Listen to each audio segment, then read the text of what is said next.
everyone. Thank you so much for joining in today. I'm really excited to teach this class. So my name is Claire Carrington. I'm the Executive Director for the Canadian Blockchain Consortium, and today's class is an intro into Bitcoin mining, the hardware, software, and business of proof of work. So this intro to Bitcoin mining class today, we're going to be discovering some of the very key elements to Bitcoin, the technology behind cryptocurrency mining, and why it's the world's fastest growing and one of the most profitable industries. So we'll be covering a range of topics today. So it'll include the basics of Bitcoin, how mining works, some of the sustainability misconceptions around the energy usage. This is probably one of my favorite topics to debunk, and how understanding the economics of kind of like Bitcoin operations. So for a little bit about us here at the consortium, we established almost 5 years ago as the Alberta Blockchain Consortium. So I don't know if some of you guys have been with us since day one. We've been going for a little while now. And I'm really proud to say that we've expanded far beyond our provincial scope to become Canada's leading national blockchain organization for education, for advocacy, and for promotion of our industry. So we offer free classes like this one. We hold webinars and roundtables on important topics like regulations, DeFi innovations, industry benefits, and we also publish a monthly magazine. We'd love for you guys to check it out. It's a really great way of staying up to date on everything that happens in the industry. You can find it on our website, canadablockchain.ca. If you subscribe to our newsletter, it always comes out on the first of every month. And we do a ton of research and compile it all together and give you like the latest and greatest of everything that's going on and happening. So we'd love for you guys to check it out. It'll also give you a good update on any future events and classes that we have coming up. Oh, okay, technical difficulties. I'm skipping over. All right, so firstly, we're going to be covering the basic way that Bitcoin works. So some of the reasons why mining is an essential part of this process. So Bitcoin is a relatively new technology, and it's the world's first fully digital peer-to-peer way of conducting transactions. So it's first developed in 2008 by either an individual or more likely a group called Satoshi Nakamoto. And they published a white paper in a cryptography kind of group chat. And the next year, this innovative new way of using encryption and enabled an anonymous peer-to-peer transaction that was safe and secure. So in 2009, with when the Bitcoin network launched, they basically mined their very first Genesis block. It was really only like a handful of developers that were actually like mining these coins and trading for fractions of a cent. So it wasn't considered, it was kind of like, you know, cryptographer, like internet, like wasn't even really considered money. It was just kind of novel and interesting. And then fast track forward, I believe it was 2010, the first time it was actually signified as money. So if you guys have heard of that famous pizza transaction, the reason why that was really incredible was because they, the gentleman who was mining the Bitcoins, he said it's this much energy to mine, like say $20 worth of Bitcoins, and they traded that $20 worth of Bitcoins for 2 pizzas, which enabled the very first kind of peer-to-peer based transaction that said this is now seen as a medium of exchange. It was basically barter and trade. It was with Papa John's Pizza. They looked at it and said, oh, all right, we'll take this interesting internet money. And now I think that transaction is worth like, well, last time I checked, well over like $56 million. Could you imagine that? The gentleman who's bought that pizza on one hand is regretting it solidly, and on the other hand is like, this was a great way to support the industry kind of kicking it off. It really is amazing to consider just how far Bitcoin has come over the last like 12 years. It has a market cap of almost $900 billion. Sorry, I think my internet's lagging a little bit, so I'm just going to switch over my internet providers just so in case you guys are seeing this lag.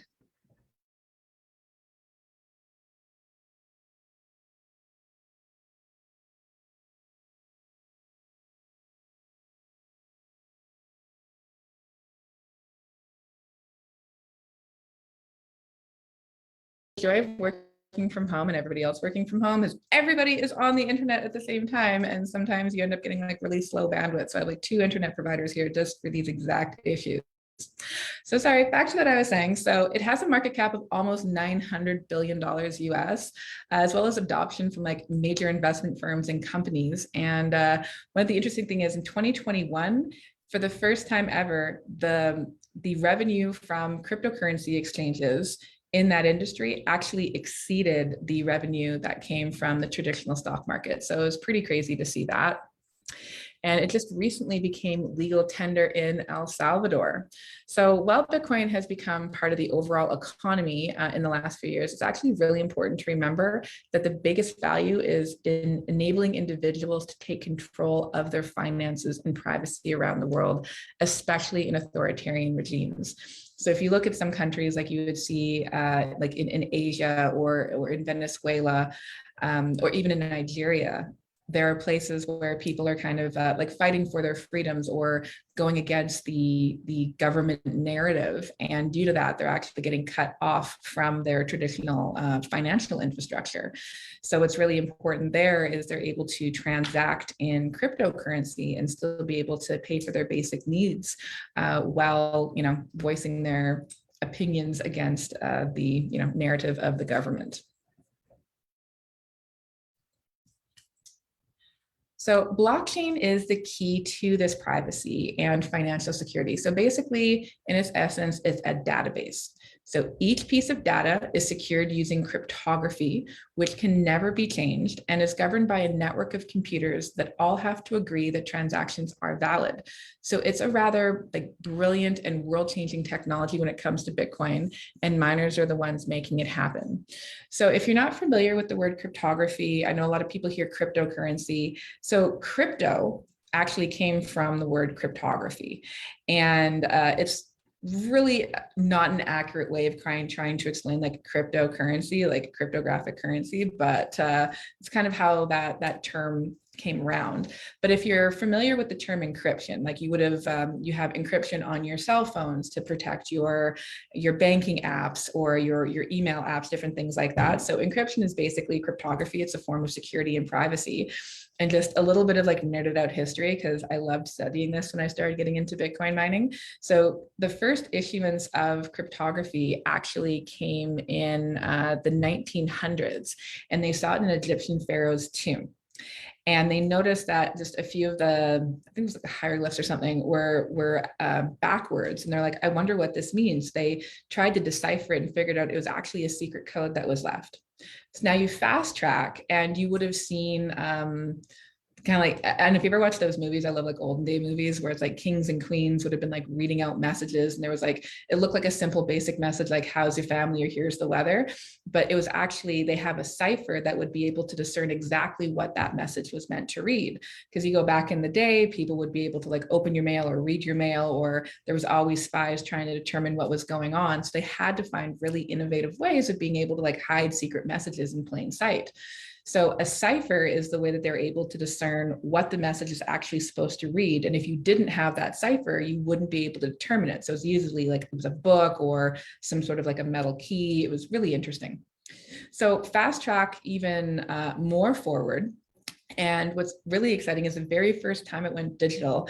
I don't know if any of you guys watched the movie like The Imitation Game, but it was really interesting how the Enigma machine was created. So it was the very first time a computer was used to basically try to solve for a cipher to determine and break the Germans' code. It's actually the reason why they were able to win World War II. They were able to crack the code, but they had to be really strategic in how they were kind of like positioning their military so the Germans didn't know, because then they would have changed their cipher or their key code. So interestingly enough, after that happened, cryptography ended up on the US munitions list, and it basically became illegal for companies to develop out cryptography beyond, I think it was like 46-bit encryption. So what's really cool there is a gentleman named Phil Zimmerman basically provide like a civil rights movement for over 20 years, trying to force the government to take it off the munitions list. And he did it because as he saw the internet emerging, he realized people need privacy, people need security, people need a way of being able to send their messages online without other people being able to read them. And it took him to the year 2000 with a Supreme Court case to be able to get Bill Clinton to take cryptography off the US munitions list. But even then, the NSA did not want people using beyond, I think it was like data encryption service. What they had was like, I think about 46-bit. And they ended up having like a global hackathon where companies came together. It took them quite a few tries, but they eventually hacked the NSA's database within less than 22 hours. And after that, we were able to start using beyond 46-bit encryption. What's really interesting thing there is Phil Zimmermann came out with what's called pretty good programming, or PGP. And that was developed out into SHA-256. And SHA-256 is actually the underlying privacy and security on Bitcoin's blockchain. So I know that's kind of a bit of a geek out right there, but if you've known, like, it has literally been a civil rights movement to create the level of privacy and security for people to be able to transact online, and Bitcoin gets to be a part of that, about that history and that messaging. So it's been around for a really long time. All right, on to the next slide. All right, so I love this. So according to Jack Dorsey, and so he not only founded Twitter, but he also founded Square. And now he's also, I think Square is also be having another company called Block, which will basically be like, you know, crypto payment software. So the future potential of Bitcoin is limitless, and it could become a global medium of exchange, which is really exciting. As a currency that lets anyone transact borderlessly without restrictions, to basically create a more free and equitable world. So next, we're going to look at some of the basic principles of Bitcoin mining and why miners play such an essential role in the network. So if you've ever wanted to know how the world's first money is made, this is going to give you a pretty good background on that. All right, so some of the mining basics. So first of all, miners are kind of like defenders of the integrity of the network. So think of them like, you know, your solid little military men. And by that, I mean, they play a really critical role in determining whether or not a transaction is valid or and hasn't been replicated. This problem that they're solving for is called double spend. So why double spend is actually really critical is Bitcoin follows a principle of like Austrian economics. So they believe in kind of like time preference. We want to make sure our money is sound. We want to make sure that our money is going to have value today, but continue to have or increase in value tomorrow. Our current government structure in North America, unfortunately, and mostly around the world, follows a form of Keynesian economics, which is on spend theory. So they believe the more money they introduce into the economy, the more they're going to stimulate the economy through spend and the more value they're going to create, which is completely, quite frankly, ass backwards.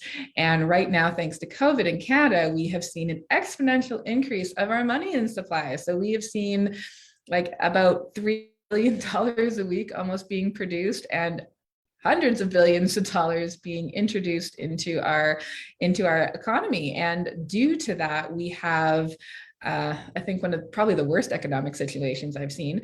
Our debt to equity ratio is actually about 385 times that of what the government brings in tax revenue to be able to pay off the government debt that they've been creating on our behalf, lucky us. And based on that, they're rapidly devaluing our currency, as you've seen by the fact that we have a 7.9% rate of inflation currently. We're seeing that in the housing market. Houses have gone up by almost, 29% in the last 2 years, which is kind of crazy, making things less affordable. So your living wage isn't going up, everything is costing more, and your money is being devalued at an exponential rate. So things like Bitcoin are literally a saving grace because they're going to be able to give you sound money that's going to have an increase in value over time. And if you look historically speaking, Bitcoin has only exponentially grown in value in the last 10 years.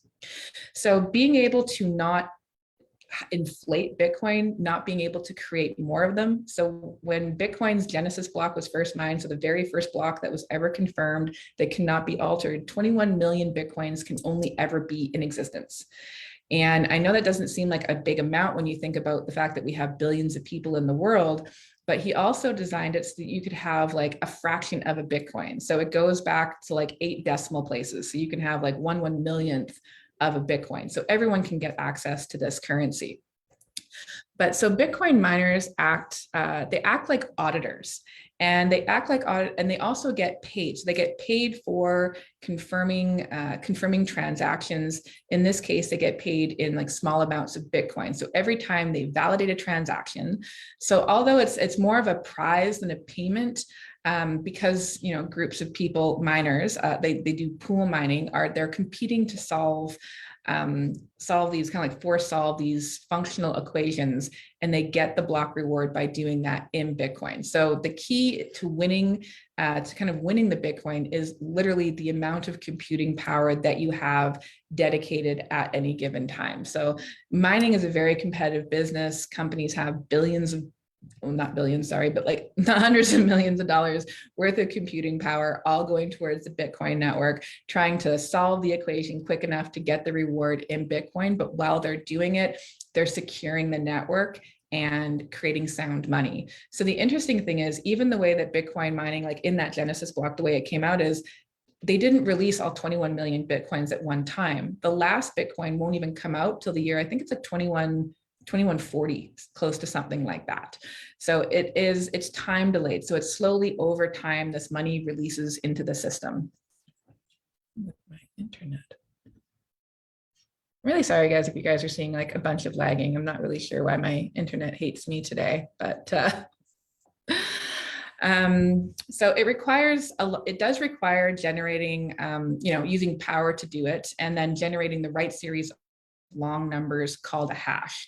So that hash is put into the Bitcoin blockchain, or put into SHA-256, and it outputs this unique digital fingerprint, and that unique code gets put into the next block of data.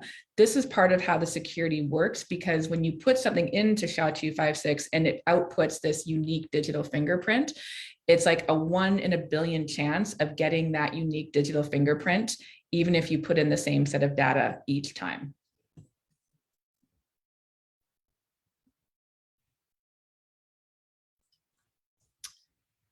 All right.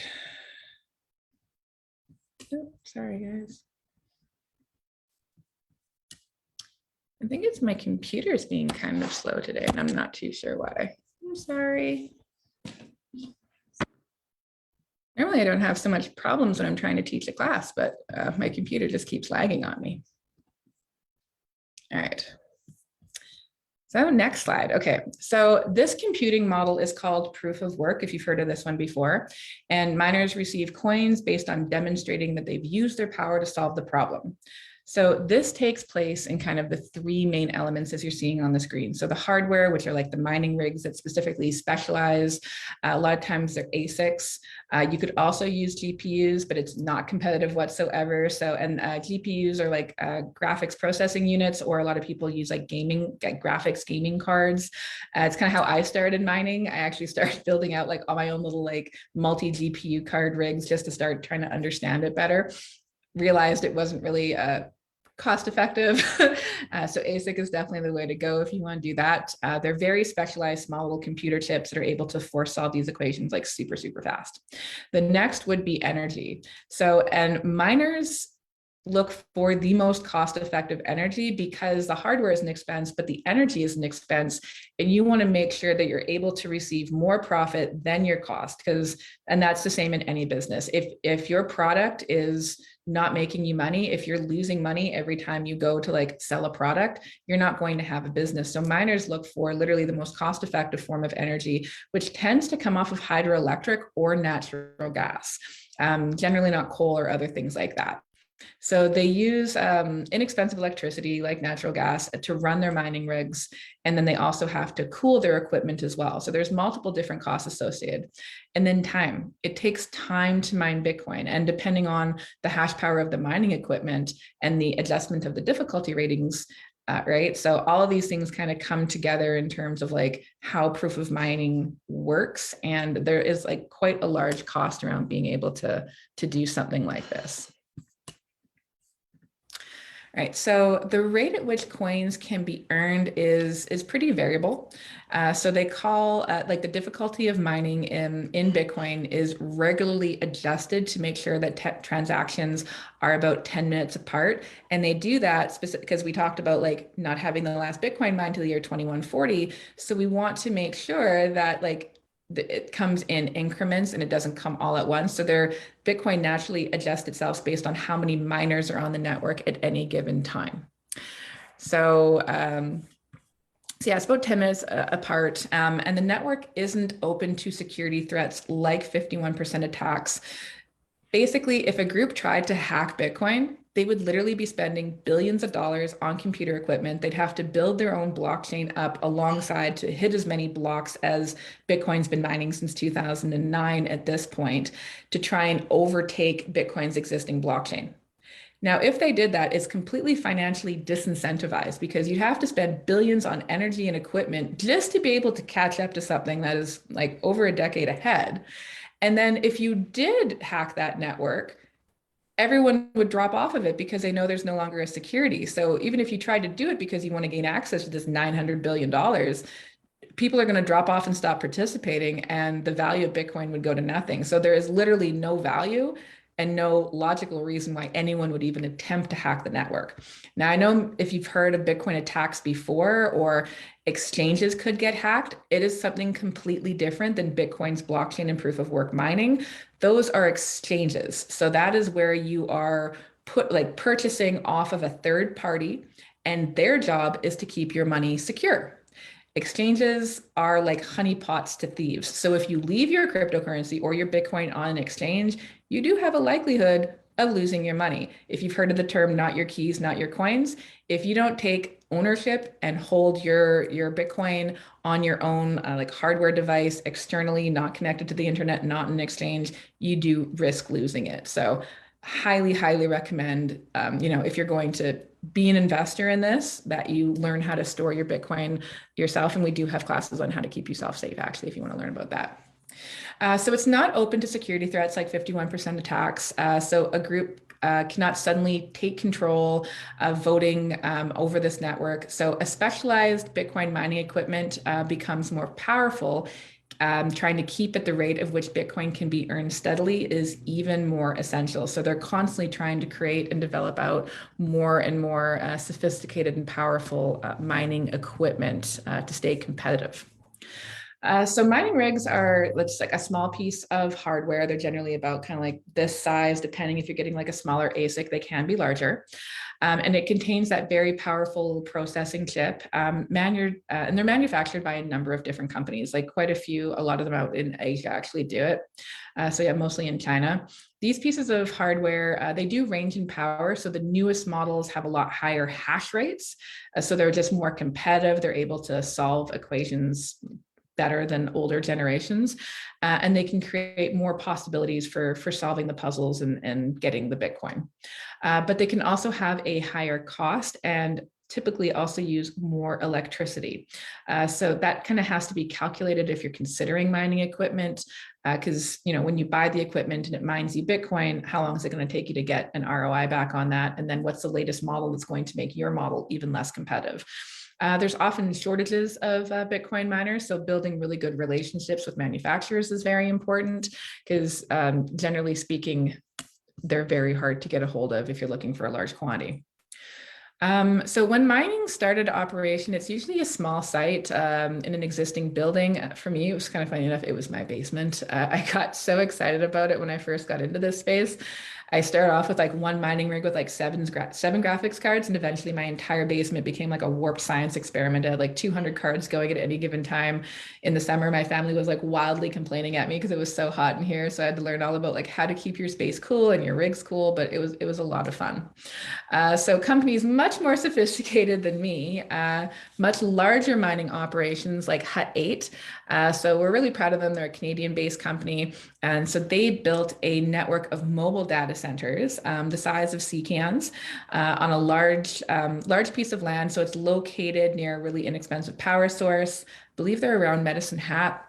It's one of the biggest No, it's not the biggest mining company in the world, but they are the biggest company traded on a public stock exchange, which is really cool. And you can see their facility if you drive out near Medicine Hat.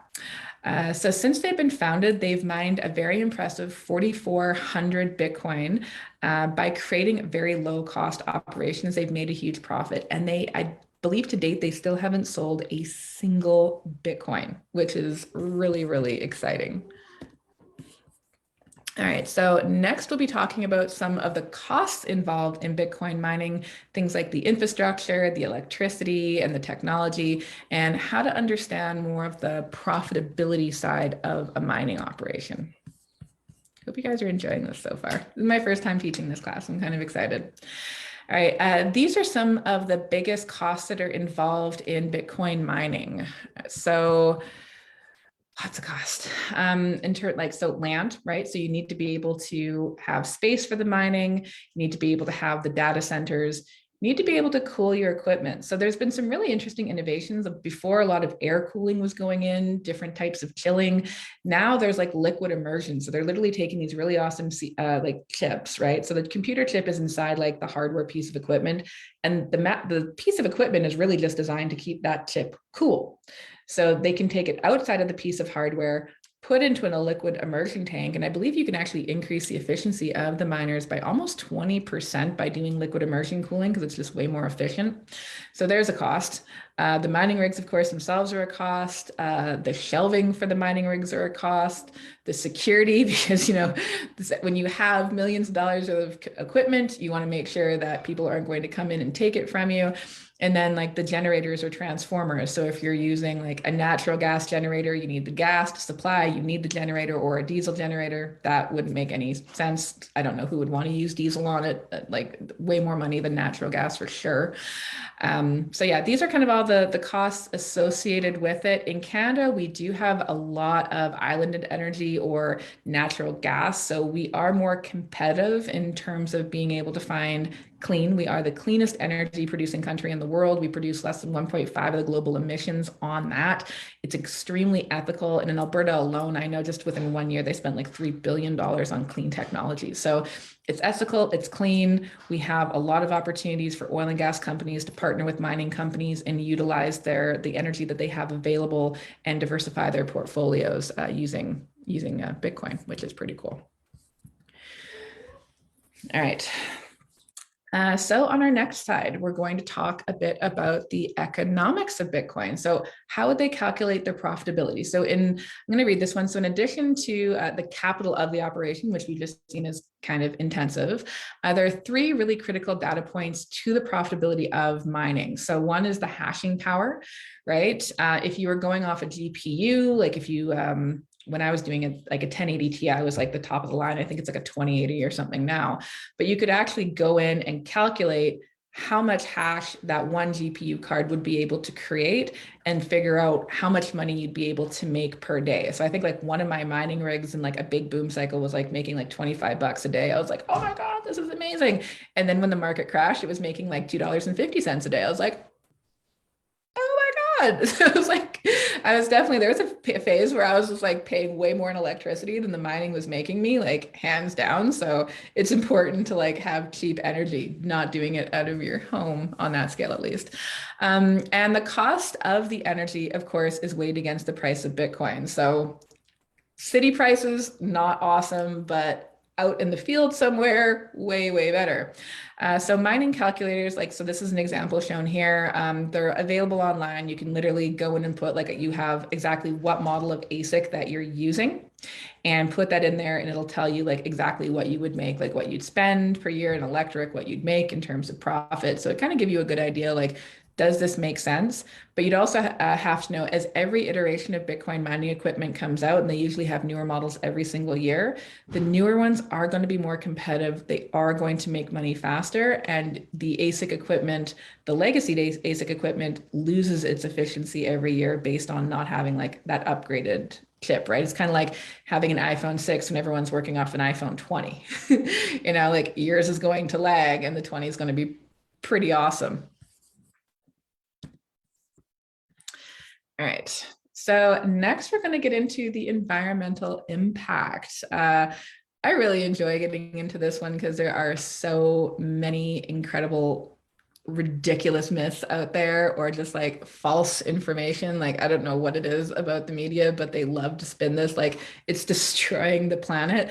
So I'm hoping to give a little bit of perspective here on the environmental impacts of this. And kind of talk about some of the criticism. So we've learned about the importance of the power for the Bitcoin network and its larger energy consumer at about 120 terawatts a year. I know some of you guys have raised your hand, you have questions. I promise there is a Q&A period. So we're about 10, 15 minutes until the end of this, and then I will try to get to as many questions as I can. So it uses about 120 terawatts a year, but here's why it's more sustainable than you might actually think. And it could even support the development of renewable energy projects, which is pretty cool. So this chart shows the balance of energy from traditional oil and gas and coal, as well as the sustainable energy sources in Bitcoin mining. All right, so if you take a look at it over there, so making it one of the most heavily renewable weighted industries on Earth, which is really cool. So to give an example about what 120 terawatt means, Bitcoin mining only uses, I think it's like 0.5% of global energy consumption, which is really cool. So according to the analysis conducted at ARK Investments, Bitcoin mining is significantly more sustainable than a lot of people believe. More than 3/4 of Bitcoin is currently mined off renewables. So again, a lot of hydroelectricity, solar, or even geothermal power. I've actually seen projects where they've developed out like apartment buildings, and from a geothermal perspective, they're taking the earth energy, using that to mine Bitcoin and using that to heat the apartment complexes, which is just crazy. Like there's all kinds of ways to do it. And you're not even using any like hydrocarbons for that. Bitcoin mining uses 45% less energy than traditional financial services and just 5% of the energy required for a gold transaction. So in terms of gold, like the environmental damage and human rights violations that have come out of gold specifically, and the massive amount of energy used to do gold, we're only at 5% of that. One of my favorite stats is the fact that just Christmas lights alone in North America use up more energy than I think El Salvador, Tanzania, and another country. There's 3 countries in the world that use less energy on an annual basis than Christmas lights in North America over a 6-week period. And Bitcoin mining doesn't even come to a fraction of that, which is just good perspective on the fact that this is not as environmentally damaging as a lot of people like to portray it is. And it removes the energy intensive intermediaries like banks, which have, so there's the energy for physical offices, the staff, the technology infrastructure, the data centers that are needed to be able to secure traditional banking around the world. We don't come to like half of what they're currently using. And then if you think of just the energy required to like operate the internet, like, do you know the data centers alone for Google? Absolutely huge. So if you start looking at some of the traditional things that you're using every single day, you're using the banks, you're using search engines, you're literally on the data right now by watching this presentation, we're all creating, an emission just from being able to, live in our modern day lives. And Bitcoin mining doesn't actually like come to a fraction of what we consume like generally at this point.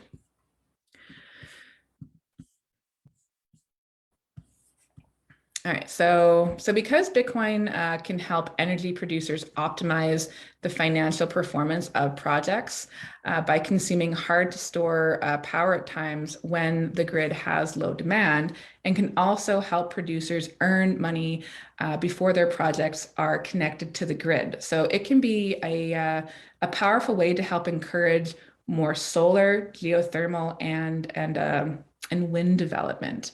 So it really does like support a lot towards that ESG mandate. So I really encourage you to read Bitcoin is Key to a Abundant Clean Future. And this was published by Jack Dorsey's company Square. So a lot of research went into this, and it shows an incredible model of for how Bitcoin can actually create a greener future, especially for solar energy development.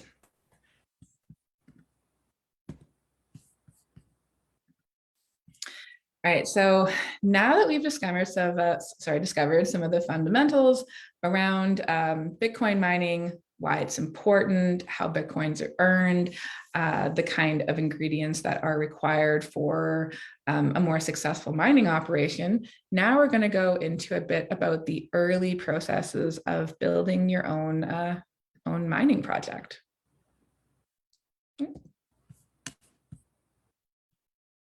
All right, getting started. All right, so here are some of the key questions to kind of ask yourself. And for all of them, they're kind of important. Far too often, people get really excited about the prospect of Bitcoin mining without considering it from a business perspective. I like to take everything and look at it more as a business perspective. And I always encourage people to apply that same critical thinking and process to strategy to mining as they would to any other kind of business. So if you were going to start a business, if you want to start a restaurant, you'd want to know what your supply chain looks like. You'd want to have like a feasibility study about who are your competitors in the network and, what are they offering and how are you differentiating yourself? There's just a lot of things to consider if you're starting a business. So you want to consider, what is your access to the actual hardware? Do you have the relationships needed to have the mining equipment to get started, but also to continue to supply you with the latest mining equipment? Financials. Are you going to be profitable? Can you find, cheap, clean energy to be able to, put your mining rigs onto? How much power is going to be available to you? Because your Bitcoin mining operation can really only scale based on how much energy you're going to have available to you. That's if cost is also not a defining factor. And then mining pools, are you going to solo mine or are you going to pool mine? And there's, pool mining basically like guarantees you an income based on the amount of mining that you're supplying towards the pool. And solo mining, not so guaranteed. That just means like you need to have enough computer equipment and energy to be able to, predict that you're going to be able to earn enough Bitcoins in that block reward. And then, basically your business plan. Is it feasible? What kind of capital is required? How are you going to be able to raise that capital? I could pretty guarantee you that there's very few banks out there that are going to loan for this business plan as well. So, how are you going to kind of fund the startup of something like this? So this is the end of it. I kind of talked a little bit about my story all through there, but how I actually got started in the space was pretty much through mining. It was actually interesting. My mother had posted on Facebook, contact her if you want to buy Bitcoin. I just sat there going like, Mom, what are you even talking about? So this was back like 2016. And one of her older friends had come to her talking about all this money that she could make in Bitcoin. And unfortunately, they got her into a complete scam, which was USI Tech. But I started kind of getting interested, learning about it because I was a little bit concerned about where she was putting her money. And from there, I kind of get a little bit like, I love to dive down rabbit holes. So I spent way too many, like thousands of hours over the course of like a few years, just researching and also realizing there wasn't really a place where people could go and get like safe, effective education on something like this, which is kind of the fundamentals of why we started the Alberta Blockchain Consortium, to kind of be that place where you could come, we would do the research and we'd make sure that the information that we provide you would be like accurate and credible and we could back it up. So from that point, moving forward, my mother totally did get scammed in USI Tech, unfortunately, but she learned a really valuable lesson, and now she's just like a buyer and holder of Bitcoin. All right, so we'll get into our Q&A period. So if you guys could help me out, I know we have a bunch in the chat. But if you have like direct questions, if you put them into the Q&A, that would be really, really, really helpful. All right, so I see one in the Q&A here. Q&A box.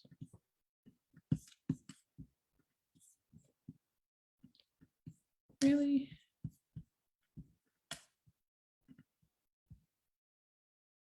Okay, people keep saying Bitcoin will fix inflation. Can you speak to this?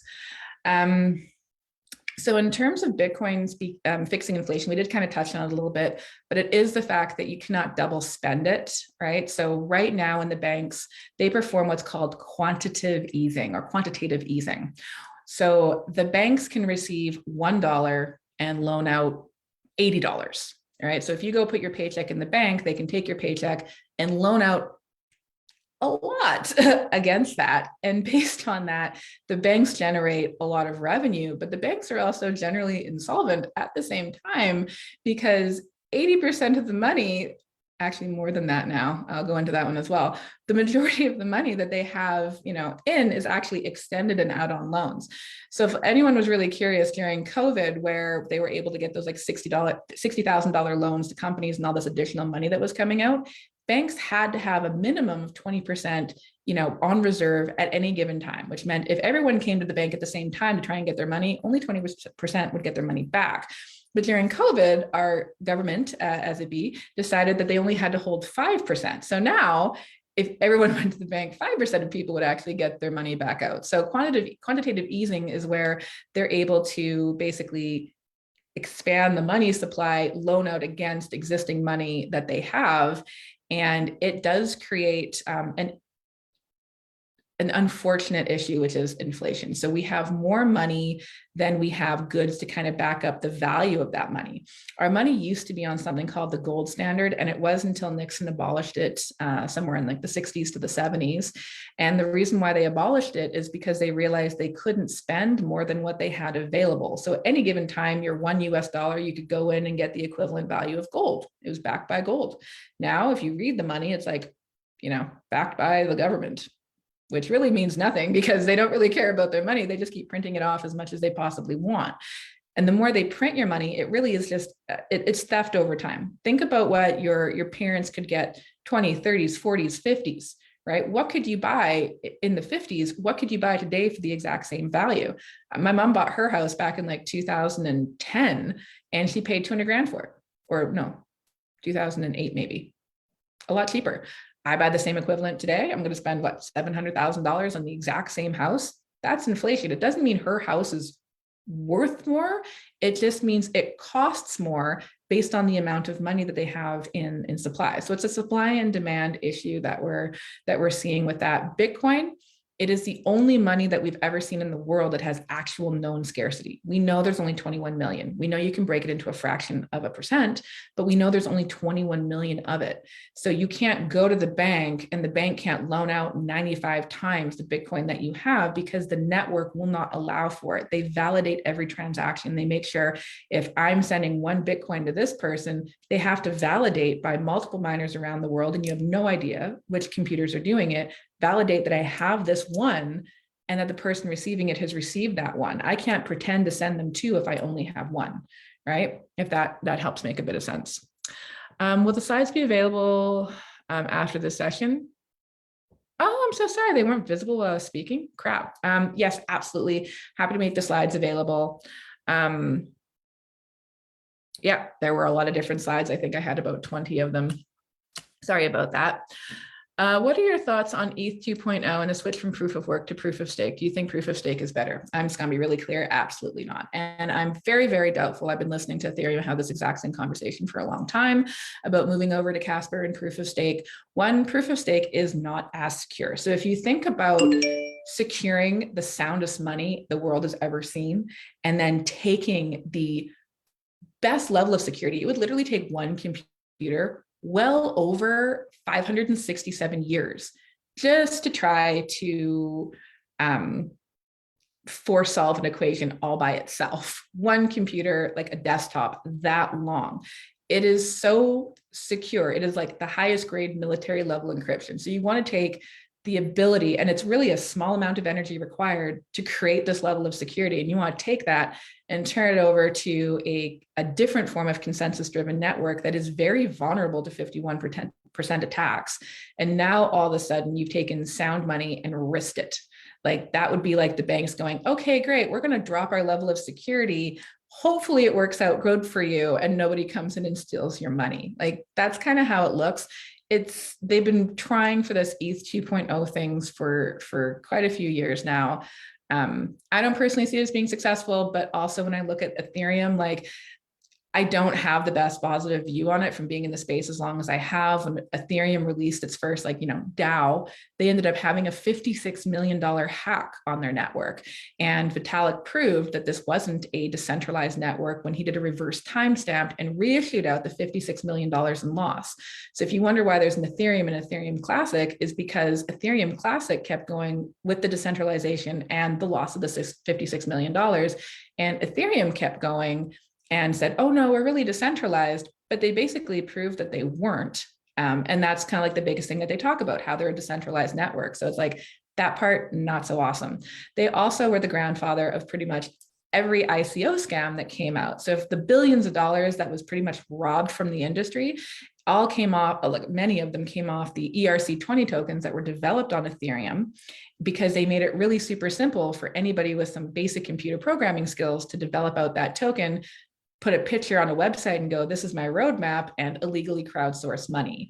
So not the best view of it there. I mean, there's other projects out there outside of Bitcoin that, they're pretty cool projects. There's lots of things to look at, but I definitely do not think that Bitcoin should and would ever move over to proof of stake. For a new starter, would you suggest mining Bitcoin or an altcoin? If so, which equipment supplier would you suggest, and what web-based solution would you? Okay, so there's lots of equipment suppliers out there. I know like Bitmain is a huge one. Bitfury is another one. They're all pretty much supplying the exact same equipment. You're more likely to end up dealing more with a middleman that deals with these companies to be able to get access to them. You can always email me at info@canadablockchain.ca, and I could always introduce you to some of the groups and people that support being able to get mining. In terms of it, that really is more of a business preference. I would always be like, I enjoyed mining for Bitcoin. With the GPUs I had, I also mined on other projects as well, because I was reading a lot of technical white papers, and I basically mined towards the projects I thought were the most interesting. In terms of where the long-term value sits, Bitcoin is, to me, the best one to mine to, just because of the history and the amount of revenue that it generates for companies long term. You're going to have better luck if you buy or mine Bitcoin now, or honestly just buy Bitcoin now and wait 5 years. It'll probably be worth more than if you did the same thing with an alternative coin. And to give you an example on that, I had a cousin that I told this exact strategy to. I was like, he bought a Bitcoin, and this was in the crash, right before the crash in 2018. And I was like, just buy and hold it. Like, you don't need to do anything with it. But he split it up into a bunch of altcoins. And then when this market run hit and it hit like 80 grand, he was so pumped. He's like, oh my God, I have like $80,000. And he went and opened his wallet and he had like maybe 15 grand. He actually lost money because the projects that he was focusing on with altcoins, he didn't pay attention to them. Some went under, very few went back to their all-time highs that it had back in 2018. And the only asset that performed well was Bitcoin, which was, he split it up, and his Bitcoin was really the only thing that had value at the end of the day. So altcoins is one of those things you have to pay a lot of attention to everything that happens on that network. You need to be on their Reddits. You need to know what their developers are doing. Are they maintaining their projects? I saw a lot of projects start in 2017, and a lot of them fail by 2018 because the second the market crashes, the developers pop off the project and go over for something else. So just be really conscious of what you're mining and pay really close attention. If all Bitcoins are mined, why would miners mine Bitcoins, as there won't be any incentive? So there is that incentive. So as I mentioned earlier, so Bitcoiners get like a tip or a service fee for confirming every single transaction. So if I'm sending Bitcoin to someone, there's a network usage fee, similar to having like a bank fee that I would pay to be able to send that Bitcoin. So when Bitcoin gets mined, the assumption, right? So I'm not going to say it's a guarantee, but the assumption based on historical accuracy here would be that when Bitcoin hits $1 million, that service fee that you're using on the network also increases. So the incentive would be to continue to secure and confirm the transactions, keep the network secure. At some point, miners are going to make more money just for confirming transactions, just based on the volume of people that would be involved in the network, than they would make off of the block rewards that they'd be getting. So Bitcoin also has what's called a halving process. Every time we've seen a halving, usually within 6 months, there's usually a bull market. So the first time Bitcoin came out, their block rewards were 50. A couple of years later, it was 25 was your reward. A couple of years later, it was 12.5 that was your reward. Now, the last halving that happened about 18 months, 2 years ago, it was 6.25. And the next halving after that is going to be 3 point something or other, right? So it continuously goes down every single halving, which means the supply starts to diminish, but the demand we've historically seen dramatically increase. And that means the value or the cost of a single Bitcoin also dramatically increases. So there's definitely always going to be an incentivized program for miners to continue going nonstop. Are quantum computers a threat to mining? Currently, no. I know that it's really interesting. A lot of people have those conversations on quantum computing. I haven't seen any data to date that quantum computing has gotten to the point where it's possible for them to compete with SHA-256. But again, there's a lot of brilliant minds working in the cryptocurrency space that could come up with even stronger network protocols that Bitcoin could switch over to if quantum computing ever became like a possible threat. But we're a long ways away from that being a potential issue. Is blockchain the most efficient network to transmit data on, or is there a best network to transmit data on with specific use cases?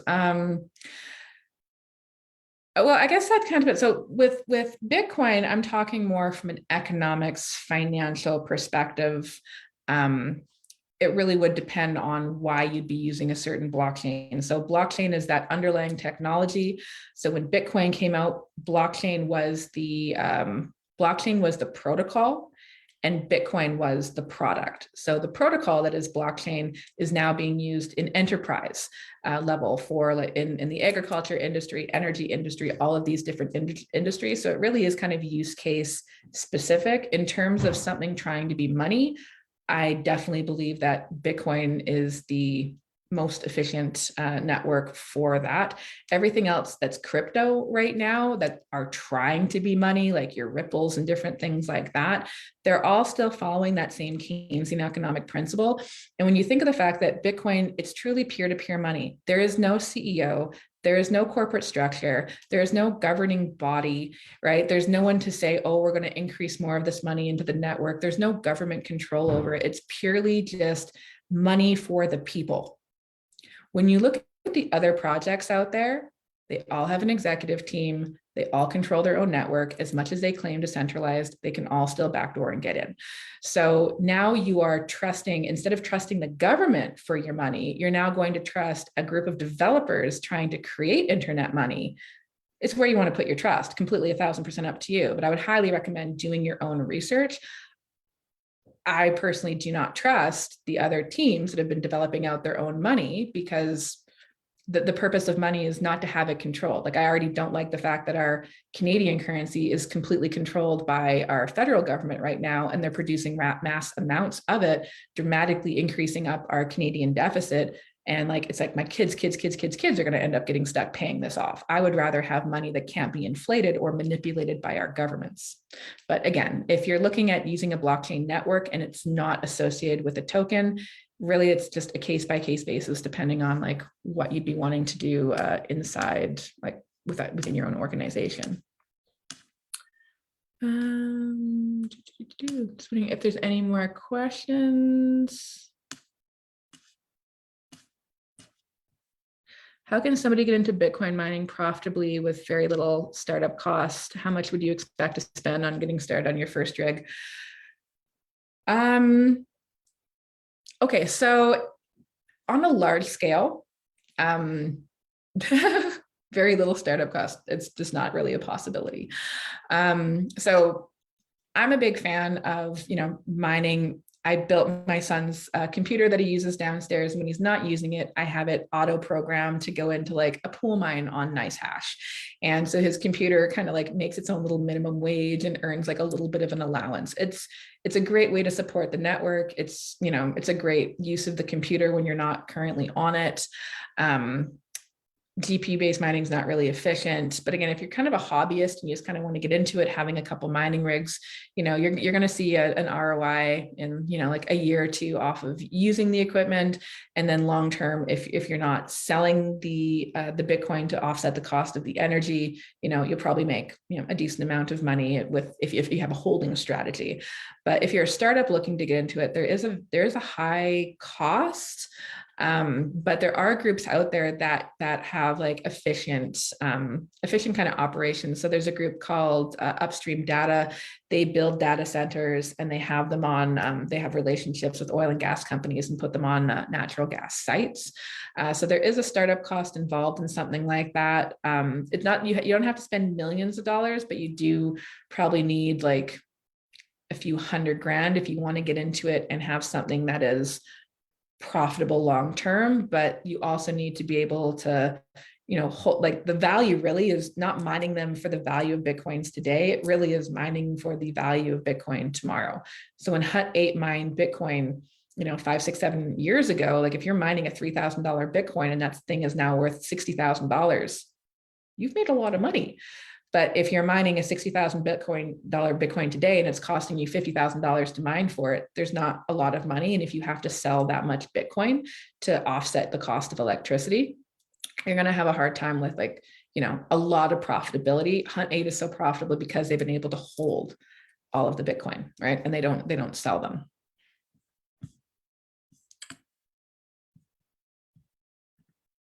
Awesome. Well, I'm not sure if we have any more questions. This has been a really fun class. I hope you guys have really enjoyed it a little bit. So if you guys are in Calgary or in the province of Alberta, we do have a really exciting event coming up. It's called the Alberta Technology Symposium. It's April 20th and 21st. Ticket prices are about $450 right now, but it does include like tea, coffee, donuts, lunch, really fun gala. So food and drinks and a lot of really great content and education. And we do have panel topics very specifically on mining right now. And some of the best mining companies in Alberta are coming in to talk about, why they do it, the sustainability, the environmental impacts, et cetera. So if you guys are interested in learning more, please come to our website, canadablockchain.ca, and we look forward to seeing you again for our next class.